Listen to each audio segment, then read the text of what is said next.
A Soma é um processo terapêutico, pedagógico em grupo. É a ideia de que esse grupo funcione como um microlaboratório social, onde nós podemos estar sempre relacionando a problemática individual, a forma como esse indivíduo se insere na sociedade, lida com seus conflitos sociais e como esse funcionamento no plano microsocial tende a reproduzir, a mostrar a forma como nós interagimos dentro dos outros níveis da sociabilidade, né? Seja família, trabalho, relação afetiva, organização social como um todo, nos fornece uma espécie de espelhamento social. Do que eu espelho a partir da minha atitude em relação ao outro, isso me auxilia a entender como também eu ajo socialmente. Tanto a base corporal quanto a base social, né, e grupal do trabalho tem uma raiz comum do pensamento do psicanalista Wilhelm Reich, né? Ele que trouxe esse entendimento de que o conflito emocional deriva muito mais da forma como a gente lida socialmente, seja na família, na escola, no trabalho, na vida social. E essa produção, né, de subjetivação que opera de fora para dentro não atua apenas sobre o nosso pensamento, mas corporifica-se, criando um jeito de estar no mundo. O nosso corpo em movimento tende a mostrar nossas atitudes emocionais e vice-versa.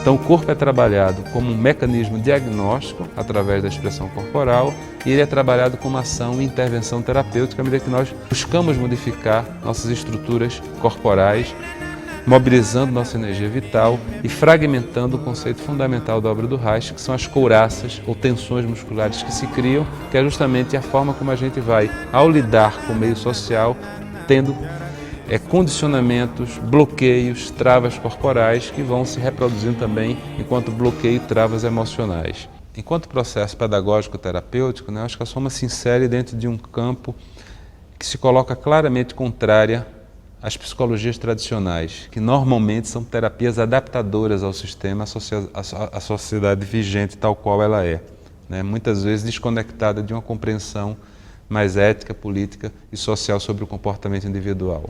É justamente a noção de que elas não visam um processo, né, de autonomia, elas servem como paliativos, porque elas não vão radicalmente às origens da neurose, que é a forma como os indivíduos se organizam socialmente. A Soma hoje existe há quase 40 anos, mas a sua criação e grande parte do desenvolvimento teórico e metodológico se deve ao Roberto Freire. O Roberto já havia abandonado, no final da década de 50, o trabalho com a psicanálise, do qual ele chegou a se formar e trabalhado por algum tempo, e encontrou na obra de Reich o que mais sentia falta na psicanálise, justamente uma visão política da neurose. Então foi na conjugação da sua experiência em teatro, da militância política e do encontro com a obra do Reich que o Roberto desenvolveu, no finalzinho da década de 60 e início da década de 70, os pressupostos básicos para o desenvolvimento, surgimento da somaterapia.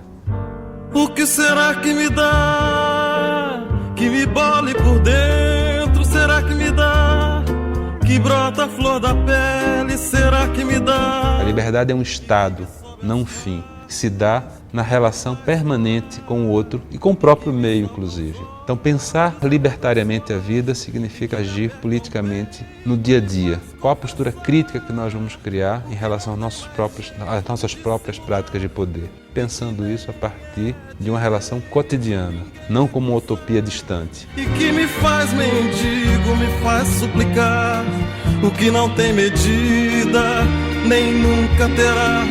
O que não tem remédio, nem nunca terá. O que não tem receita. O que será?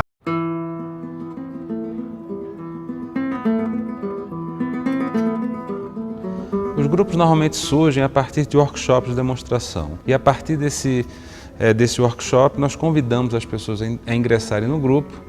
Esse grupo que se forma fica normalmente aberto até o 3º mês. Geralmente, após o 3º mês, nós fechamos o grupo e ao longo de um ano e meio, que é o tempo que dura esse processo, as pessoas são levadas a perceber, além do seu desenvolvimento e seu entendimento sobre questões individuais, a forma como nós lidamos na sociedade. Essa relação indivíduo e sociedade está sempre presente na construção do grupo e no próprio desenvolvimento terapêutico.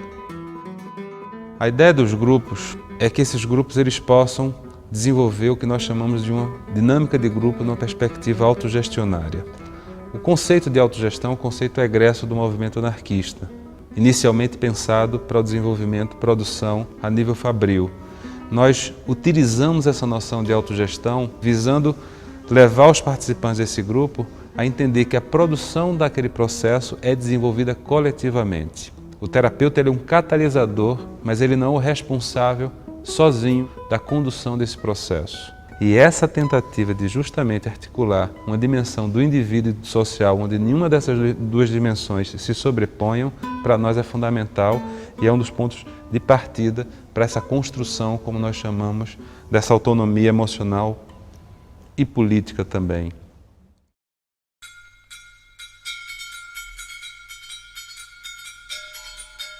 Nós temos uma bateria de 40 e poucos exercícios corporais, exercícios retirados de jogos teatrais, brincadeiras infantis, inclusive com a capoeira Angola, que elas servem de elementos que vão suscitar questões. Uma situação de tensão, de medo, uma situação de vergonha.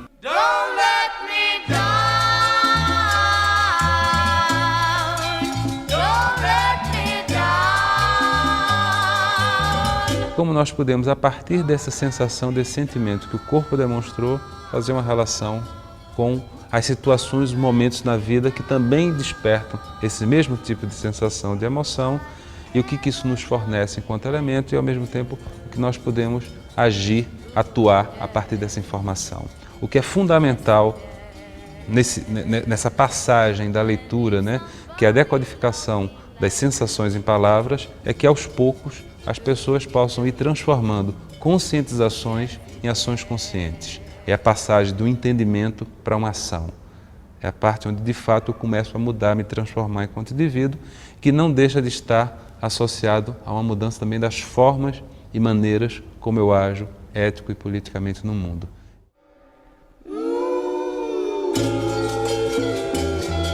O contato com a natureza é fundamental para resgatar certas condições do humano que na vida urbana são perdidas. Nós fazemos as chamadas maratonas de campo buscando justamente essa interação com um ecossistema ainda bastante preservado. E isso vai fazendo com que a gente traga à tona as relações que os indivíduos têm, né, com diferentes situações que a natureza nos fornece, como a mudança de relevo, a mudança de temperatura, a descoberta do contato com o outro a partir de um ambiente mais aberto, torna esse processo mais rico e nós temos 3 maratonas onde a gente desenvolve isso.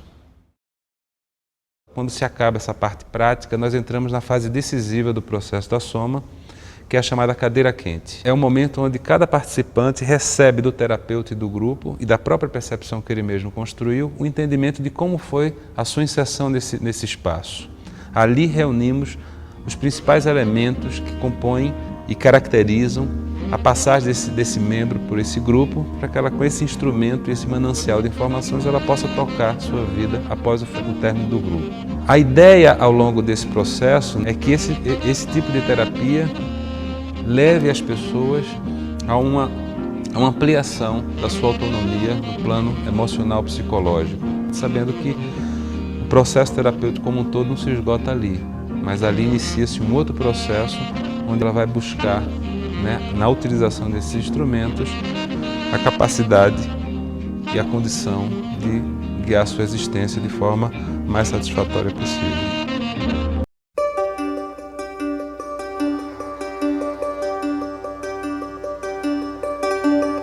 A soma é um processo terapêutico-pedagógico que se estruturou a partir da união de alguns pensamentos ligados notadamente ao campo da filosofia, da política, da psicologia e da ética. Há um pensamento hegemônico, que seria uma espécie de espinha dorsal do pensamento da soma, que deriva de uma pessoa que foi contemporâneo, colaborador e depois se tornou um dos mais radicais dissidentes da psicanálise, chamado Wilhelm Reich. O Reich escreveu um livro na década de 30 chamado Psicologia de Massas do Fascismo, onde justamente ele tentava elucidar essas questões. O que leva as massas a aceitarem a presença da dominação e a reproduzir também isso.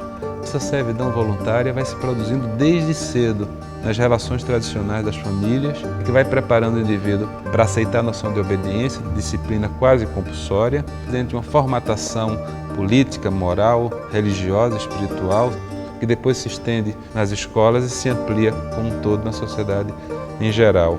A neurose seria justamente a produção final disso. Ou seja, o Reich vai dar muito mais um olhar às questões sociais e políticas da produção da neurose do que as questões antropológicas que a psicanálise trabalha. Outra contribuição fundamental da obra do Reich é a ideia de que esse processo produz de fora para dentro enquadramentos, condicionamentos, disciplinarizações que vão formatando os indivíduos de acordo com valores éticos, morais, ideológicos vigentes a cada época, e não atua apenas no pensamento.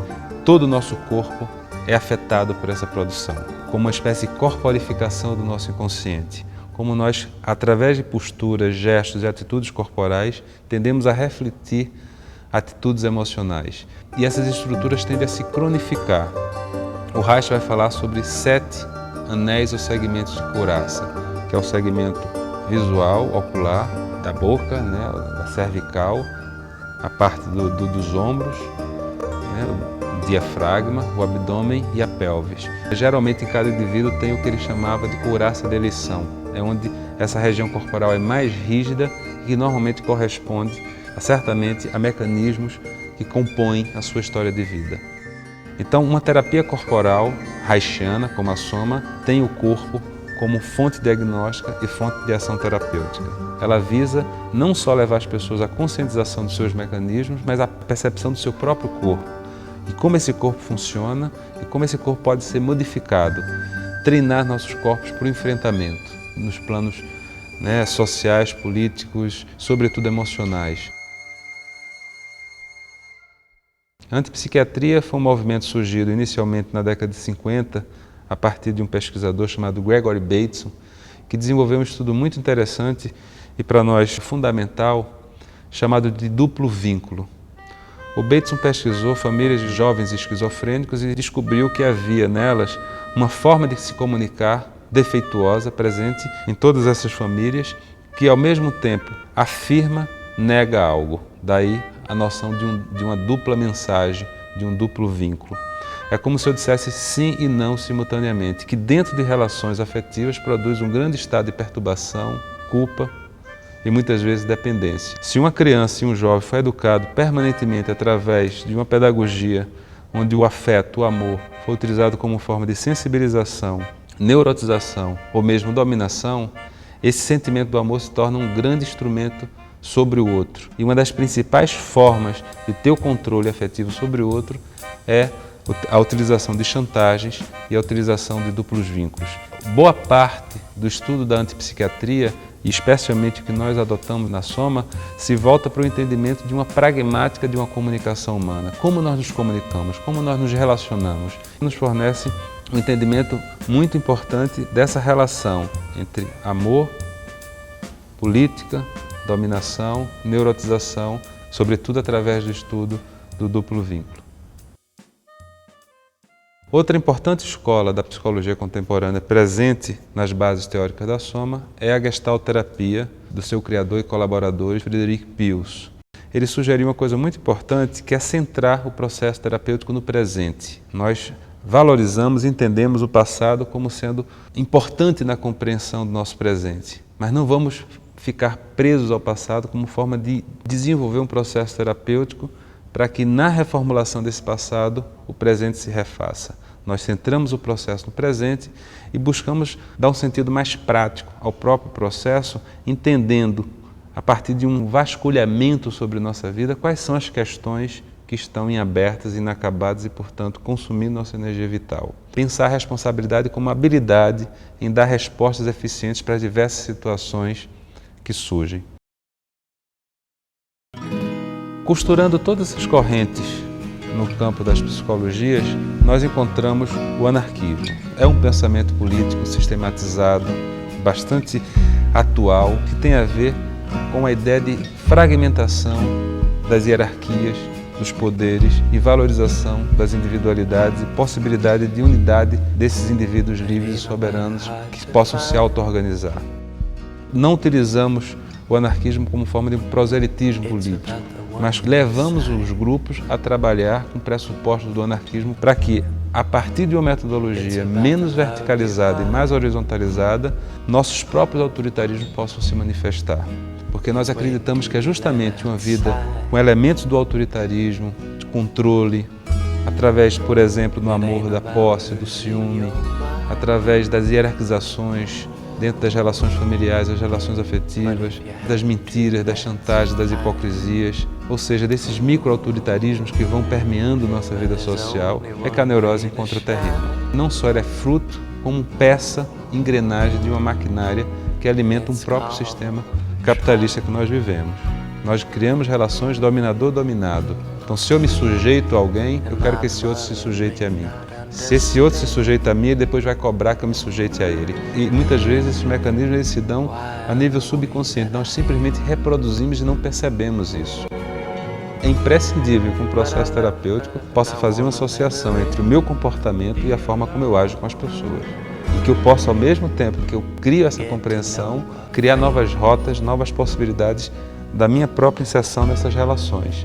Portanto, isso é uma discussão também política. Então, se uma pessoa está vivendo sua vida, respeitando sua natureza, respeitando seus impulsos naturais, respeitando sua singularidade, sua originalidade única e fazendo com que os indivíduos que vivem ao seu redor também consigam respeitá-los da mesma forma, essa pessoa pode não se dizer um anarquista, mas ela está vivendo de forma libertária. Isso é o que mais nos interessa.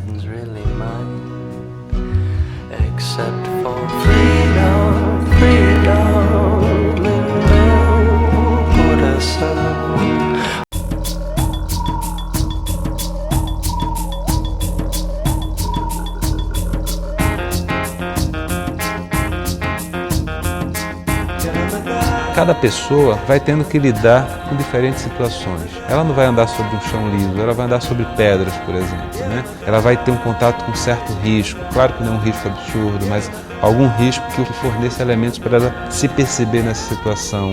Ela vai lidar com o próprio prazer de estar em contato com a natureza, a beleza estética, o convívio com as pessoas, a plasticidade. Então, esses elementos eles vão compondo vários ingredientes que geralmente levam os grupos a uma sensibilização, a uma ampliação da qualidade da própria terapia.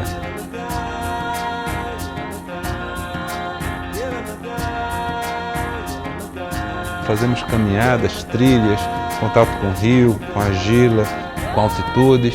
Depois almoçamos juntos, fazemos a leitura desse trabalho.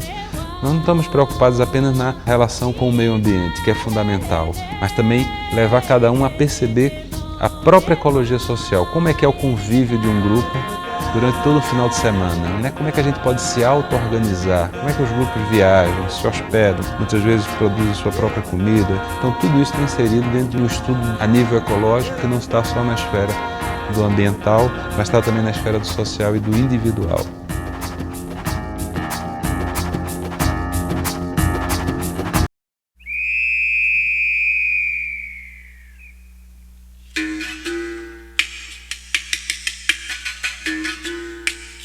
Quando nós nos referimos à política, nós não estamos interessados necessariamente na chamada política partidária, política institucional.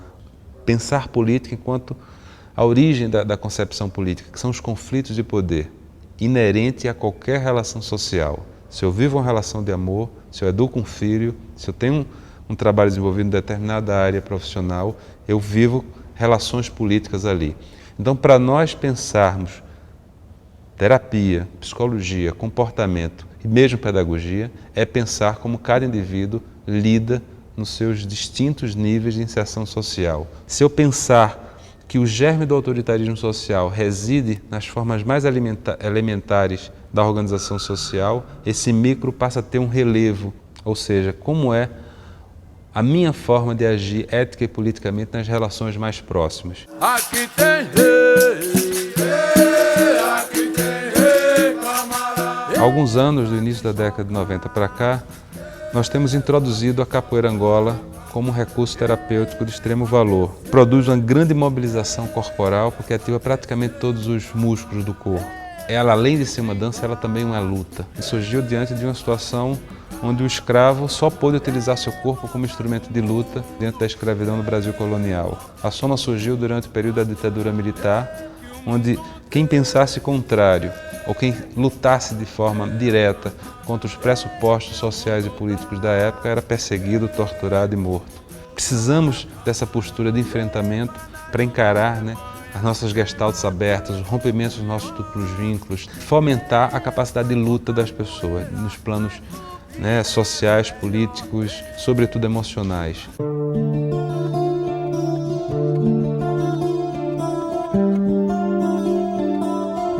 No desenvolvimento, então, dessa união entre psicologia e política, nós adotamos um certo referencial de fazer política. E fazemos isso através da adoção do pensamento libertário. Existe, por exemplo, um francês do século XIX, chamado Joseph Proudhon, que ele pensava a questão da liberdade enquanto um serial que não tem fim, não visa alcançar um ponto final. O pensamento libertário só tem sentido se ele for visto e vivido no presente, como um percurso constante de construção da autonomia. A liberdade é um estado, não um fim. É uma condição que se dá na relação permanente com o outro e com o próprio meio, inclusive. Pensar a construção de uma vida libertária é pensar também uma forma ética de se colocar no mundo. E nisso tem um sentido estético, tem um sentido de transformar a vida tanto quanto mais bela, à medida também que a gente pensa que a obra de arte não é só o que está dentro dos museus, mas é a própria existência. Há um conceito muito interessante do filósofo chamado Michel Foucault, que ele chama de vida artista a capacidade de uma vida inventiva, de uma vida criativa, de uma vida não acomodada. Característica, segundo ele, tipicamente da vida burguesa. E quando a gente fala vida burguesa, não está necessariamente ligado a um padrão econômico de classe social, mas sobretudo a uma ética que perpassa os comportamentos e as distintas classes sociais. A vida artista cria uma vida inventiva. Um libertário é aquele que precisa reinventar formas de viver, formas de amar, formas de educar seus filhos, formas de produzir. As rotas, as cartografias que cada um vai desenvolver, a sua própria estética da existência, é um caminho muito individual, mas é um caminho também maravilhoso.